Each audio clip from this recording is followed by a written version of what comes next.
आज के टाइम में जब मेडिकल साइंस इतना एडवांस हो गया है, फिर भी एक नॉर्मल सर्दी जुकाम की कोई परफेक्ट दवा क्यों नहीं है। मेरा नाम श्याओई है। सुबह सुबह मेरा सिर दर्द से फट रहा था। हाथ में ढेर सारी सर्दी और सूजन की गोलियां लिए मैं यही सोच रहा था, लेकिन जैसे ही मैंने ये बोला, मेरे हाथ से वो सारी दवाएं अचानक गायब हो गईं और तभी मेरे दिमाग में एक रोबोटिक आवाज गूंजी।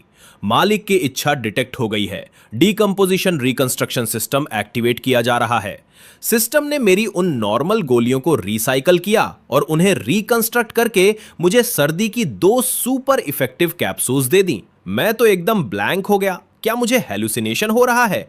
पर जब मैंने हाथ में देखा तो वो 2 कैप्सूल सच में वहां थे। मेरी टैबलेट्स कैप्सूल में कैसे बदल गईं? मैंने ऑनलाइन नॉवेल्स में सिस्टम्स के बारे में बहुत पढ़ा था, पर मैंने सपने में भी नहीं सोचा था कि रियल लाइफ में मुझे कोई सिस्टम मिल जाएगा। तभी मेरी मॉम की चिल्लाने की आवाज आई, शाओई क्या टाइम पास कर रहा है? आज कॉलेज एंट्रेंस से पहले तेरा लास्ट प्रैक्टिस एग्जाम है। जल्दी दवा खा और स्कूल निकल। मुझे पता है तू किसी टॉप यूनिवर्सिटी में तो जाने से रहा, पर किसी नॉर्मल कॉलेज लायक तो मार्क्स ले आ। मॉम का जूता उड़ने ही वाला था, तो मैंने ज्यादा नहीं सोचा। सेफ्टी के लिए दोनों गोलियां एक साथ नहीं खाई, बस एक कैप्सूल मुंह में डाला, दूसरा बैग में रखा और जैकेट पहनकर घर से भाग लिया। साइकिल पर बैठते ही मुझे फील हुआ, वेट, मेरी सर्दी गायब। मेरे अंदर अचानक से इतनी एनर्जी आ गई थी जैसे मैं कोई सुपर हीरो हूं। ये सब उस कैप्सूल का कमाल था। मैं खुशी से पागल हो गया और मैंने एक्साइटमेंट में सिस्टम को आवाज लगाई, सिस्टम जल्दी अपने बारे में बताओ। सिस्टम ने बताया कि वो किसी भी चीज को तोड़कर रैंडमली नई चीज बना सकता है। मैं चाहूं तो अपनी पसंद की चीज भी बनवा सकता हूं, और अगर मॉलिक्यूल्स कम पड़े तो सिस्टम खुद ऐड कर देगा। अभी ये लेवल 1 पर था, यानी दिन में सिर्फ एक चीज रिकंस्ट्रक्ट कर सकता था। मेरे दिमाग की बत्ती चली। इसका मतलब अगर मैं एक कबाड़ हो चुकी लग्जरी कार खरीदूं तो क्या मैं उसे तोड़कर एकदम नई ब्रांड न्यू कार में बदल सकता हूं? बिल्कुल बदल सकता था। एग्जाम्स खत्म होते ही मैं यही करने वाला था। इमेजिन करो, मैं लाखों की कार लेकर कॉलेज जा रहा हूं और लड़कियां मुझे देखकर हाथ हिला रही है। पर तभी मॉम ने ऊपर खिड़की से फिर चिल्लाया, नीचे खड़ा क्या कर रहा है? स्कूल जाना है या मार खानी है? मैं बिना पीछे मुड़े सीधा स्कूल की तरफ निकल गया। मेरे जाते ही मॉम ने अंदर जाकर पापा पर गुस्सा निकाला। सारा दिन अपने टूटे बर्तनों में लगे रहते हो, कभी अपने लाडले को भी देख लिया करो। एकदम जीरो है पढ़ाई में। खैर, मैं हमेशा की तरह क्लास शुरू होने के एकदम एंड मोमेंट पर पहुंचा और पीछे अपनी फिक्स सीट पर बैठ गया। मेरे दोस्त ने मुझे देखकर कहा, भाई तुझे तो भयंकर सर्दी थी, आज तो मुझसे भी ज्यादा चार्ज्ड अप कैसे लग रहा है? इससे पहले मैं कुछ बोलता, हमारी खड़ूस क्लास टीचर पेपर्स का मोटा बंडल लेकर आ गई। सब रेडी हो जाओ, ये तुम्हारा लास्ट हाई स्कूल एग्जाम है, अपना बेस्ट देना। टीचर की वही पुरानी मोटिवेशनल स्पीच चालू थी। पेपर बंटने ही वाले थे कि अचानक फर्स्ट रो के कोने से लगातार और बहुत तेज खांसने की आवाज आने लगी। शांत क्लास में वो आवाज बहुत लाउड थी। वो हमारी क्लास की टॉपर श्याओ जिहान थी। वो बहुत सिंपल रहती थी, बड़े चश्मे और ढीले यूनिफॉर्म में अपना चेहरा छुपा कर रखती थी। बचपन में ही अनाथ हो गई थी, इसलिए उसमें कॉन्फिडेंस एकदम नहीं था और क्लास वाले उसे बदसूरत लड़की बुलाते थे। वो बेचारी हाथ से मुंह दबाकर अपनी खांसी रोकने की बहुत कोशिश कर रही थी। टीचर ने तरस खाकर कहा, श्याओ श्याओ, ऐसे काम नहीं चलेगा, तुम मेडिकल रूम चली जाओ, इस सर्दी से तुम्हारे मार्क्स खराब हो जाएंगे। उन्हें पता था कि वो खुद से कभी दवा नहीं खरीदेगी। तभी मैं अपनी लास्ट बेंच से खड़ा हुआ और एक दमदार आवाज में बोला, मैम, मेरे पास सर्दी की एक ऐसी सुपर दवा है जिससे खांसी तुरंत रुक जाएगी। शायद पहले इसे वो खा लेनी चाहिए। मेरी आवाज सुनते ही पूरी क्लास की नजरें एक साथ मुझ पर आकर टिक गईं। क्लास के सारे लड़के मुझे हैरानी से देख रहे थे, पर भाई मुझे किसी की परवाह नहीं थी। मैं सीधा खड़ा हुआ और एक चौड़ी मुस्कान के साथ क्लास की पहली बेंच की तरफ चल दिया। मेरे हाथ में वो जादुई सर्दी की दवा का पैकेट था। वैसे तो मेरा इस सब से कोई लेना देना नहीं था, पर अचानक मेरे दिमाग की बत्ती चली। सुबह मैंने एक कैप्सूल खाया था और एक बचा था, तो क्यों ना श्याओ जिहान पर इसका एक्सपेरिमेंट किया जाए। अगर ये दवा दूसरों पर भी काम कर गई तो भाई मैं तो फ्यूचर में करोड़पति बन जाऊंगा। हमारी वो सख्त टीचर जिन्हें सब खड़ूस बुलाते थे, वो भी मुझे हैरानी से देख रही थी। उन्हें लगा शायद मैंने क्लास में कोई नई शरारत सोची है। उन्हें पता था कि क्लास के लड़के जीहान को बदसूरत बुलाते हैं और उससे दूर भागते हैं। पूरी क्लास की घूरती हुई आंखों के बीच मैं बड़े आराम से जीहान के पास पहुंचा और पैकेट उसकी तरफ बढ़ा दिया। ये लो, ये दवा बहुत कमाल की है, मैंने भी सुबह यही खाई थी। मैंने झूठ नहीं बोला था, दवा सच में सुपर इफेक्टिव थी। अचानक एक हाथ अपने सामने देखकर जीहान एक पल के लिए सुन्न पड़ गई। उसने अपना मुंह दबा रखा था और सिर नीचे था। फिर उसने बहुत शर्माते हुए सिर थोड़ा सा ऊपर उठाया और मुझ जैसे लंबे और हैंडसम लड़के को देखकर उसका चेहरा एकदम लाल हो गया। वो हिचकिचाई, नाना में सिर हिलाया और धीरे से थैंक यू बोलकर वापस मुंह छुपा लिया। पर जैसे ही उसने सिर हिलाया, उसके वो लंबे बाल साइड में हट गए और बस एक पल के लिए उसका असली चेहरा मेरे सामने आ गया। हालांकि उसने तुरंत सिर नीचे कर लिया था, पर भाई मेरी तो आंखें फटी की फटी रह गईं।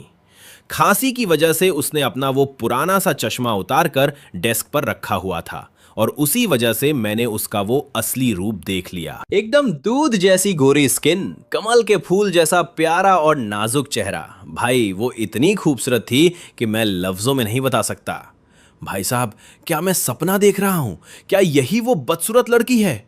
क्या क्लास के सारे लड़के अंधे हो गए हैं या मेरी आंखों में कोई खराबी आ गई है? मैं तो एकदम ब्लैंक हो गया। टीचर को मेरा यह शौक चेहरा दिखा नहीं। वो बोली, शाओ शाओ, जब शाओई दवा दे रहा है तो ले लो, और शाओई तुम अपनी सीट पर जाकर एग्जाम की तैयारी करो। मैंने वो पैकेट धीरे से उसकी डेस्क पर रखा और अपनी सीट की तरफ वापस चल दिया। जैसे ही मैं बैठा, मेरे बेस्ट फ्रेंड ली हुईकुन ने मुझे थम्स अप दिखाया और धीरे से कहा, भाई तू तो महान है, किसी को नहीं छोड़ता।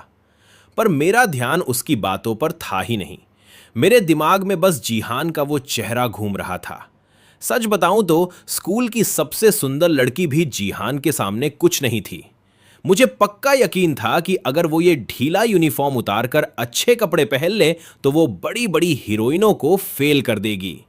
उधर जीहान ने चश्मा वापस पहना और थोड़ी देर सोचने के बाद मेरी दी हुई दवा खा ली। दवा खाते ही उसका दिमाग एकदम फ्रेश हो गया और गले की खराश तुरंत गायब।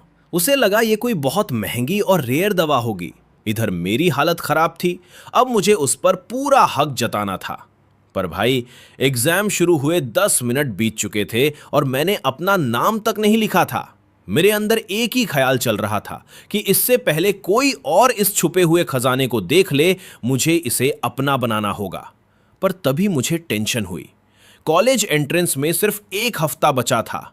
जीहान तो टॉपर है, वो तो देश की टॉप यूनिवर्सिटी में जाएगी और मेरे जैसे मार्क्स के साथ तो मैं उसे कभी दोबारा देख भी नहीं पाऊंगा। मैंने ठान लिया, नहीं, मुझे भी टॉप कॉलेज जाना होगा। मुझे गजब के मार्क्स लाने होंगे ताकि मैं भी उसी यूनिवर्सिटी में जाऊं। मैंने जोश में आकर पेपर देखा, पर भाई अगले ही पल मेरी हवा निकल गई।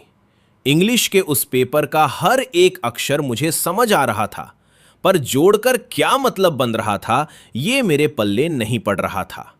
तभी मेरी आंखें चमकी। अरे हां, मैं सिस्टम के बारे में कैसे भूल गया? अब तो मेरे पास पावर है, टॉप करना कौन सी बड़ी बात है। पर मैं जितना मर्जी सोच लूं, मुझे कोई आइडिया नहीं आ रहा था। क्या मैं एग्जाम के बीच पेपर को तोड़कर वापस बना लूं? पर सिस्टम तो दिन में सिर्फ एक ही बार यूज कर सकता हूं और एग्जाम तो कई सारे होने थे। पूरे 2 घंटे मैं यही सोचता रहा। मेरे सामने पेपर एकदम खाली था। बस खड़ूस टीचर के राउंड लगाते वक्त मैंने अपना नाम लिखा था, बाकी पूरा पेपर कोरा। ट्रिंग ट्रिंग ट्रिंग, घंटी बजी और एग्जाम खत्म। मेरा खाली पेपर ले लिया गया। मैं माथा पकड़कर बैठा था कि तभी मुझे लगा कोई मेरे सामने आकर खड़ा हो गया है। मुझे लगा वही बेवकूफ दोस्त ली हुईकुन होगा। अरे यार ली हुईकुन, क्या तू अकेले सूसू भी नहीं जा सकता? हमेशा मुझे घसीटता। ए, तुम श्याओ जीहान? अरे क्या हुआ, कोई काम था क्या? उसने वापस वो बड़े बड़े पुराने चश्मे पहन लिए थे और फिर से वही बदसूरत लड़की वाला भेष बना लिया था। वो अपनी गर्दन झुकाए चुपचाप खड़ी थी। उसने बहुत हिचकिचाते हुए कहा, वो सर्दी की दवा के लिए थैंक यू। मैंने देखा तुमने पूरा पेपर खाली छोड़ा है तो ये लो, ये तुम्हारे काम आएगा। जैसे ही मैंने उसकी तरफ देखा, उसके बालों के पीछे छुपा उसका चेहरा एकदम टमाटर जैसा लाल हो गया। उसने हड़बड़ाकर एक मोटी सी नोटबुक मेरे डेस्क पर रखी और बिना मेरा जवाब सुने वहां से ऐसे भागी जैसे पीछे भूत पड़ा हो। पूरी क्लास ये सब देखकर सन्न थी। कुछ लड़के तो उसे देखकर मुंह बना रहे थे, पर भाई मुझे तो पता था ना कि उस चश्मे के पीछे क्या अप्सरा छुपी है। मैंने वो नोटबुक उठाई। वो उसकी इंग्लिश की नोटबुक थी। उसकी हैंडराइटिंग एकदम साफ सुथरी थी, पर सच बताऊं तो मुझे उन सिंबल्स के अलावा कुछ पल्ले नहीं पड़ रहा था। पर भाई मैंने सोचा, क्या ये प्यार की पहली निशानी है? खैर, दिन का एग्जाम खत्म हुआ और मेरा रिजल्ट, भाई लाइफ का सबसे घटिया। जैसे ही छुट्टी की घंटी बजी, सब अपना बैग पैक करने लगे। मैंने बड़ी सावधानी से उस नोटबुक को अपने बैग में रखा। मेरा दोस्त ली हुई कुन ये सब देखकर अपना सिर खुजलाने लगा। वो बोला, बॉस ये क्या सीन है? तू इस चश्मिश की नोटबुक को इतना संभाल के क्यों रख रहा है? मैंने उसे झाड़ते हुए कहा, अबे ओए, अब से तेरा भाई कड़ी मेहनत करेगा। जा जाकर ब्रांड गोल्ड पी, वरना मैं तो टॉप यूनिवर्सिटी निकल जाऊंगा और तू यही कबाड़ में रह जाएगा। अरे वेट, ब्रांड गोल्ड, मिल गया आइडिया। बोलते बोलते अचानक मेरे दिमाग की बत्ती चली। मैंने अपना बैग उठाया और बिना पीछे मुड़े सीधा स्कूल से बाहर भागा। पीछे से ली हुई कुन चिल्लाता रहा, पर मेरा ध्यान वहां था ही नहीं। मैं सीधा अपनी साइकिल उठाकर पास वाली फार्मेसी पर पहुंचा। मैंने दुकानदार से मेमोरी बूस्टर पिल्स का एक बॉक्स खरीदा और घर आ गया। अब बस रात के 12 बजने का इंतजार था, क्योंकि सिस्टम दिन में सिर्फ एक ही बार काम करता था। रात को जब 12 बजे, मैं बिस्तर से उछलकर खड़ा हुआ। सिस्टम, इन 7 गोलियों को तोड़कर एक सुपर ब्रांड पिल बना दो। अचानक मेरे हाथ से वो गोलियां गायब हो गई और सिस्टम की आवाज आई। डीकंपोजिशन और रिकंस्ट्रक्शन शुरू। मालिक को मिलती है एक सुपर ब्रांड पिल। मेरे हाथ में एक छोटी सी नीली गोली आ गई। मैंने बिना सोचे उसे निगल लिया। पर भाई 5 मिनट हो गए, 10 मिनट हो गए, कुछ नहीं हुआ। मैंने चिढ़कर सिस्टम से पूछा तो उसने बताया कि दिमाग को ऑप्टिमाइज करने के लिए मुझे सोना पड़ेगा। अगली सुबह जब मॉम ने दरवाजा खटखटाया तो मैं उठा, पर इस बार कुछ अलग था। आमतौर पर सुबह उठते ही जो आलस और भारीपन होता था वो गायब था। मेरा दिमाग इतना साफ और तेज महसूस हो रहा था जैसे मैं पूरी दुनिया की नॉलेज एक बार में पढ़ सकता हूं। क्या यही था उस सुपर पिल का कमाल? मां के लगातार ताने सुन सुनकर मैं अब और टेस्ट नहीं झेल पाया। जल्दी जल्दी कुछ खाया और सीधा साइकिल उठाकर स्कूल के लिए निकल पड़ा। मुझे इस तरह प्रोएक्टिव देखकर मां को भी हैरानी हो गई। वो सोच रही थी कि आज मेरे अंदर क्या आ गया है। जब मैं क्लास में पहुंचा तो वहां सेल्फ स्टडी चल रही थी। क्लास के सारे बच्चे मुझे देखकर चौंक गए। आखिर मैं तो कभी सेल्फ स्टडी में आता ही नहीं था। अचानक आज मैं आ गया तो सबकी नजरें मुझ पर टिक गईं। मैंने किसी की परवाह नहीं की, सीधा अपनी सीट पर गया, बैग से नया वाला गणित का टेक्स्ट बुक निकाला और पढ़ना शुरू कर दिया। बस कुछ ही पल बाद मेरे मुंह से अनायास निकल गया, अरे वाह, ये तो कमाल है भाई। मेरी ये अचानक वाली चीख शांत क्लास में इतनी जोर से गूंजी कि सारी नजरें एक साथ मेरी तरफ घूम गई। पर मैं तो पूरी तरह अनजान था। मेरा सारा ध्यान उस टेक्स्ट बुक पर था। वो एडवांस्ड मैथ्स जो पहले मुझे नींद आने लगती थी, अब सिर्फ एक बार पढ़ते ही बिल्कुल क्लियर हो गया था। इसलिए तो मैं हैरानी से गाली निकाल बैठा था। क्या ये सुपर ब्रेन सप्लीमेंट पिल का असर है? ये तो यकीन नहीं हो रहा। अब मेरा दिमाग प्रैक्टिकली एक सुपर कंप्यूटर बन गया था। पढ़ना मेरे लिए कॉपी पेस्ट जितना आसान हो गया था। सबसे बड़ी बात यह थी कि बचपन की क्लास की वो बातें भी मुझे धुंधले रूप में याद आने लगी, जिन पर मैंने कभी ध्यान ही नहीं दिया था। नतीजा ये हुआ कि मॉर्निंग सेल्फ स्टडी में एक अनोखा नजारा बन गया। मैं अचानक एक अच्छे स्टूडेंट में बदल गया था। लगातार किताबें पलटे जा रहा था। हालांकि मेरी पन्ने पलटने की स्पीड थोड़ी तेज थी। हर पन्ना ज्यादा से ज्यादा 10 सेकंड के लिए खुला रहता था। बेशक क्लासमेट्स को यह बिल्कुल भी नहीं लगा कि मैं सच में पढ़ रहा हूं। ट्रिंग ट्रिंग ट्रिंग, क्लास की घंटी बजते ही क्लास में हलचल शुरू हो गई। तब तक मैंने गणित की किताब रख दी थी। सारा कंटेंट मेरे दिमाग में कहीं गहराई में उतर चुका था, पर कुछ ऐसे नॉलेज पॉइंट्स थे जो किताब में नहीं थे और जिन्हें मैं पहले पूरी तरह इग्नोर कर चुका था। अभी भी ठीक से नहीं समझ आ रहा था। लेकिन यह कोई बड़ी समस्या नहीं थी, क्योंकि जिसे मैं नहीं समझ रहा था उसे कोई ना कोई तो जरूर समझता होगा। इसलिए अगले ही पल पूरी क्लास की हैरान नजरों के बीच मैं सीधा फर्स्ट रो में श्याओ जिहान के पास चला गया। अपने गणित के नोट्स दे दो।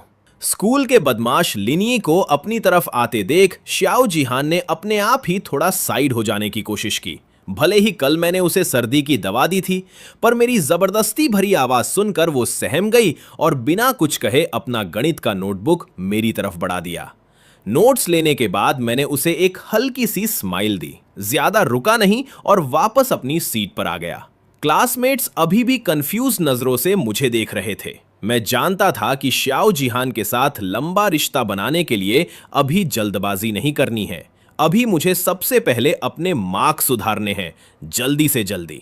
मानना पड़ेगा, श्याओ जिहान के नोट्स बहुत ही ज्यादा डिटेल में थे। उन्हें पढ़ते ही वो सारे डाउट्स क्लियर हो गए जो किताब से समझ नहीं आए थे। रजिस्टर काफी मोटा था, पर मेरी पन्ने पलटने की रफ्तार फिर वही थी। दूसरी बेल बजने से पहले ही मैंने वो पूरा रजिस्टर खत्म कर दिया था। नोटबुक बंद करते ही मैं तुरंत उठा और वापस श्याओ जिहान के पास गया। उसके उलझन भरे चेहरे को देखते हुए मैंने नोटबुक उसकी टेबल पर रखी और कहा, ये लो, मैंने पढ़ लिया। बाकी सब्जेक्ट्स के नोट्स भी दे दो, मैं क्लास के बाद लौटा दूंगा। मेरी बात सुनकर श्याओ जिहान ने बस सिर हिला दिया, पर उसे रत्ती भर भी यकीन नहीं था कि कोई इतनी मोटी नोटबुक 5 मिनट में कैसे पढ़ सकता है। उसने झिझकते हुए डेस्क के नीचे से अपने सारे नोट्स निकालकर मुझे दे दिए। ओह ठीक है, तुम आराम से देख सकते हो, मुझे कोई जल्दी नहीं है, उसने अपनी नजरें नीची करते हुए कहा। मैंने उन नोट्स का बंडल उठाया और बस एक कहकर मुड़ने ही वाला था कि अचानक रुक गया। मैंने नीचे सिर झुकाए बैठी श्याओ जिहान की तरफ देखा और कहा, पेज नंबर 18 पर वर्टेक्स फॉर्म वाले फॉर्मूले में तुमने एक स्क्वायर छोड़ दिया है और पेज नंबर 31 पर वो a ग्रेटर देन 0 वाला साइन असल में लेस देन होना चाहिए था। इतनी छोटी गलतियां बताकर मैं वहां से सीधा अपनी सीट पर आ गया। श्याओ जिहान वहां सुन रह गई थी।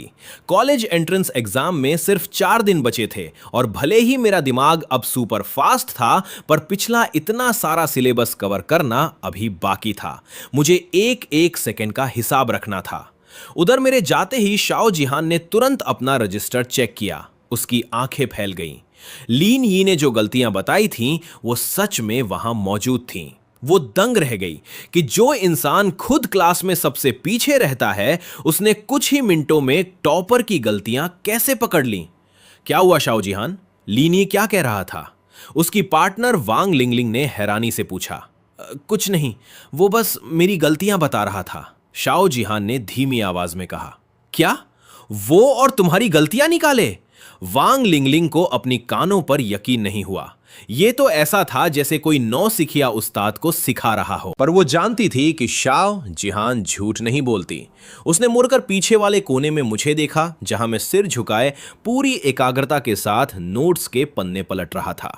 वांग लिंगलिंग के दिमाग में बस एक ही सवाल घूम रहा था, क्या ये सच में पढ़ाई कर रहा है या कोई चमत्कार हो गया है? जैसे ही क्लास की बेल बजी, हमारी होम रूम टीचर, जिन्हें सब एक्सटिंक्शन शिताई कहते थे, हाथ में टेस्ट पेपर्स का बंडल लेकर क्लास में घुसी। उनके आते ही पूरे कमरे में ऐसा सन्नाटा छा गया कि सुई गिरने की आवाज भी सुनाई दे जाए। पर उस खामोशी के बीच एक अजीब सी आवाज आ रही थी, सर सर सर। सबकी नजरें क्लास की आखिरी बेंच पर टिकी थीं, जहां मैं बैठा था। मैं नोट्स के पन्ने इतनी तेजी से पलट रहा था कि मुझे टीचर के आने का पता ही नहीं चला। शिताई ने मुझे देखा और उनकी भौहें तन गईं। शायद उन्होंने सोचा कि 4 दिन बाद तो स्कूल खत्म ही होने वाला है, इसलिए उन्होंने मुझे सबके सामने बेइज्जत नहीं किया। पर उन्हें मेरा ये एटीट्यूड पसंद नहीं आया। ऊपर से मैंने कल वाले टेस्ट में खाली पेपर जमा किया था, जिससे मेरा स्कोर 0 था। उन्होंने कड़क आवाज में कहा, लेनिए इधर आओ और ये टेस्ट पेपर्स बांटो। लेकिन भाई मैं तो अपनी ही धुन में था। मैंने उन्हें पूरी तरह इग्नोर कर दिया। पूरी क्लास में कानाफूसी शुरू हो गई। मेरा दोस्त ली हुई चुन तो मुझे छुपकर अंगूठा दिखा रहा था, जैसे कह रहा हो, भाई तू तो असली जिगर वाला निकला, शिताई से सीधा पंगा। शिताई का पारा 7वें आसमान पर पहुंच गया। उन्होंने धड़ाक से पेपर्स मेज पर पटके और शेरनी की तरह दहाड़ी, लेनी खड़े हो जाओ। उनकी इस लायन रोर से मैं बुरी तरह चौंक गया। मैंने ऊपर देखा तो शिताई का चेहरा गुस्से से लाल था। मुझे समझ नहीं आया कि मैंने क्या किया। मैं तो सोच रहा था कि कौन बेवकूफ है जो इन्हें उकसा रहा है, पर जब पूरी क्लास को मेरी तरफ देखते पाया तो समझ आया कि आज मेरी शामत आई है। शिताई ने इंग्लिश में मुझे डांटना शुरू कर दिया कि अब तो पेरेंट्स को बुलाना ही पड़ेगा। पहले मुझे उनकी इंग्लिश चिड़िया की भाषा लगती थी, पर आज पिल के असर से मेरा दिमाग उनकी हर एक ग्रामर मिस्टेक को पकड़ रहा था। मुझसे रहा नहीं गया और मैंने भी सहज भाव से फर्राटेदार इंग्लिश में जवाब दिया, टीचर आखिर बात क्या है? मैं यहां मेहनत से पढ़ रहा हूं, कोई गड़बड़ तो नहीं कर रहा। जैसे ही मेरे मुंह से वो फ्लुएंट इंग्लिश निकली, क्लास में सन्नाटा दुगना हो गया। सबको लगा कि क्या ये वही लीनी है जो हमेशा क्लास में लास्ट आता था। शिताई भी हक्की बक्की रह गई। जब उन्होंने फिर से मुझे इंग्लिश में डांटने की कोशिश की तो मैंने बीच में ही टोकते हुए उनकी गलती सुधार दी। मैम, आपके सेंटेंस में थोड़ी गलती है, इसे ऐसे बोला जाना चाहिए। शिताई की बोलती बंद हो गई। उन्होंने इंग्लिश छोड़कर चाइनीज में पूछा, क्या तुमने अभी मुझसे इंग्लिश में बात की? पूरी क्लास मुझे ऐसे देख रही थी जैसे मैं कोई दूसरे ग्रह का प्राणी हूं। मेरा दोस्त ली तो अपना सिर पकड़कर बैठ गया। उसे लगा कि मैंने उसे धोखा दिया है। हम दोनों ने साथ मिलकर कसम खाई थी कि हम कभी विदेशी भाषा नहीं सीखेंगे, पर यहां तो मैं लेवल 8 की इंग्लिश बोल रहा था। शिताई ने खुद को संभाला और मेरा वो खाली टेस्ट पेपर निकालकर टेबल पर रखा। उन्होंने चुनौती देते हुए कहा, ठीक है, अगर तू इतना ही होशियार है तो ये पेपर अभी मेरे सामने दोबारा सॉल्व कर। मुझे लगा कि ये मेरा पढ़ने का कीमती वक्त बर्बाद कर रही है, पर चारा क्या था। मैं स्टेज की तरफ बढ़ा। वक्त बचाने के चक्कर में मैं अपनी सीट पर वापस नहीं गया। जैसे ही मैं स्टेज के पास पहुंचा, पास में ही शाओ जिहान बैठी थी। मैंने बिना कुछ सोचे उसके हाथ से उसका पेन झपट लिया और कहा, जरा उधार देना। शाओ जिहान तो जैसे पत्थर की बन गई। वो अपने पेन को मेरी उंगलियों में और फिर मेरे मुंह में दबे हुए उसके ढक्कन को देख रही थी। उसे इस बात का दुख नहीं था कि मैंने पेन लिया, बल्कि इस बात का था कि मैंने पेन के ढक्कन को दांतों से दबा लिया था। मैंने बिना वक्त गवाए उसकी डेस्क पर ही झुककर धड़ाधड़ आंसर लिखने शुरू कर दिए। पिल का जादू अब पेपर पर उतरने वाला था। क्लासरूम में उस वक्त अजीब सी शांति थी। बस कागजों पर पेन चलने की खुरच खुरच सुनाई दे रही थी। तभी खट! मैंने पेन मेज पर रखा और एक लंबी सांस ली। चेहरे पर एक संतोष भरी मुस्कान थी। मैंने वो टेस्ट पेपर हवा में लहराया और अपनी शौक में डूबी टीचर की तरफ बढ़ाते हुए कहा, लीजिए ओल्ड टीचर, मेरा काम हो गया। मैम ने जैसे ही पेपर हाथ में लिया, उन्हें अपनी आंखों पर यकीन नहीं हुआ। सिर्फ 5 मिनट! इस स्पीड से तो वो खुद भी पेपर सॉल्व नहीं कर पाती। उन्हें लगा होगा कि शायद मैंने कुछ भी लिख दिया है, पर जैसे जैसे उनकी नजरें आंसर पर पड़ी, उनके पसीने छूटने लगे। एक एक जवाब बिल्कुल सही था, और तो और आखिरी इंग्लिश ऐसे इतना लाजवाब था कि उसे किसी मॉडल बुक में छापा जा सकता था। मैंने आराम से पेन का ढक्कन अपने मुंह से निकाला, उसे बंद किया और पास ही बैठी शाओ जिहान की तरफ बढ़ाया।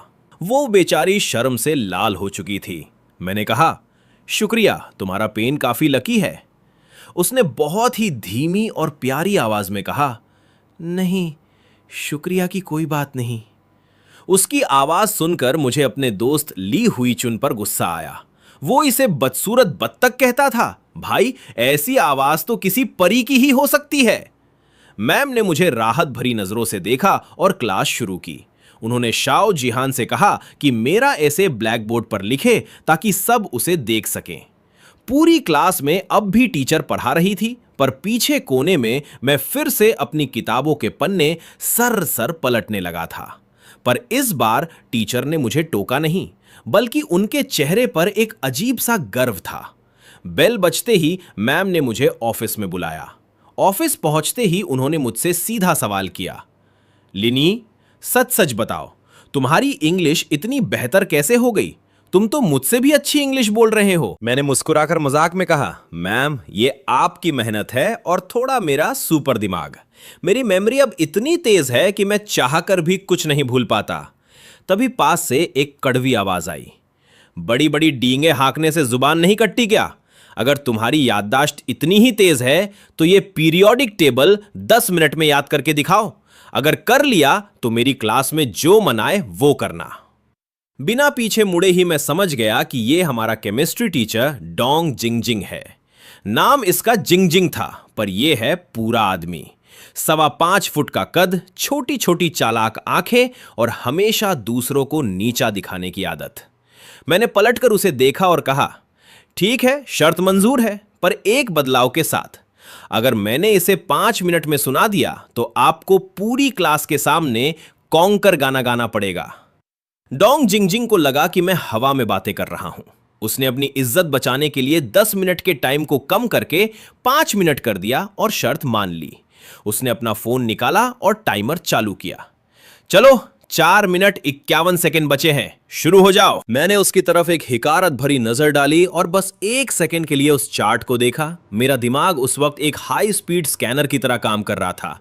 अगले ही पल मैंने वो चार्ट उसे वापस थमा दिया। वो जोर से हंसा। क्या हुआ, घबरा गए? अक्षरों की पहचान भी नहीं हो रही क्या? मैंने शांति से कहा, टीचर डोंग, जल्दी मत कीजिए, टाइमर देखिए और अब मेरा सुनना शुरू कीजिए। इससे पहले कि वो कुछ और बोल पाता, मेरी आवाज पूरे ऑफिस में गूंजने लगी। Hydrogen, helium, lithium, beryllium, boron, carbon, nitrogen, oxygen, fluorine, neon. Dong Jingjing का चेहरा धीरे धीरे सफेद पड़ने लगा। उसे समझ आ गया था कि उसने आज गलत इंसान से पंगा ले लिया है।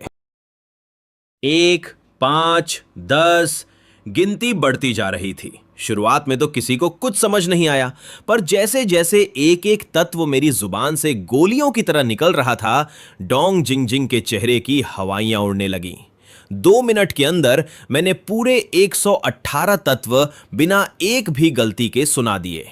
वो डोंग जिंगजिंग जो मुझे हमेशा नालायक समझता था, आज बुत बना खड़ा था। उसे यकीन नहीं हो रहा था कि जिस लड़के के केमिस्ट्री में 40 नंबर आते थे, उसने एक नजर में पूरी पीरियोडिक टेबल रट ली। मैंने चुटकी लेते हुए कहा, सॉरी टीचर डोंग, पर अब मैं आपके गाने का इंतजार कर रहा हूं। उसने बहस करने की कोशिश की, पर मेरे पास कोई गलती थी ही नहीं। अपनी इज्जत बचाने के लिए वो झेपते हुए बोला, पीरियोडिक टेबल रटने से कोई कलेक्टर नहीं बन जाता। कॉलेज एंट्रेंस एग्जाम में और भी बहुत कुछ आता है।